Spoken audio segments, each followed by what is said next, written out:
This is a basic math lesson for the BC Public School Employers Association and the Ministry of Education. You may have been as surprised as I was to see that the BC Ministry of Education had purchased a full-page ad, actually 2 full-page ads in Friday's 24 Hours free newspaper. But there was something even more surprising about the front page of that ad. It was the math.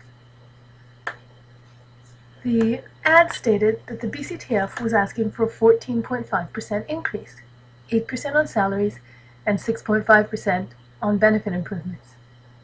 But you don't add percentages. 8% on salary and 6.5% on benefits does not add up to a total increase of 14.5%. Let's start with a simpler example.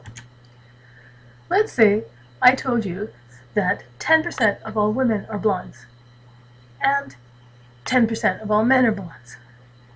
You can't add those two percentages because you're comparing percentages of different groups. It's not like the HST and GST where percentages are being applied to the same number. If I want to know the total number of blondes of all people, it's still 2 out of 20 or 10%. Well, how would this work with our wages? Well, let's give an example.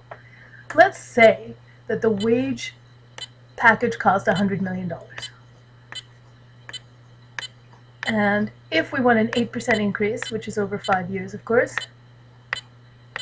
that would total $8 million. Now let's say the benefits were $10 million, and we want a 6.5% increase in that. This is according to BCPSEA's percentages. So that would be $650,000. In order to figure out the total percentage increase, you add these two amounts, $8 million and $650,000,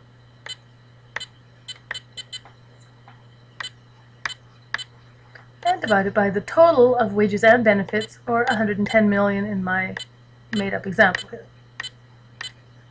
And if you calculate that, it comes out to a little bit under 7.9%. 7.9%. Now, does that sound to you like it's far outside the affordability zone? I think 7.9% brings us way in here. Not only that, but if you consider that teachers in 2011 and 2012 received 0%, so it's 7.9% over 7 years, I think that brings us way in here as some of the most affordable public servants.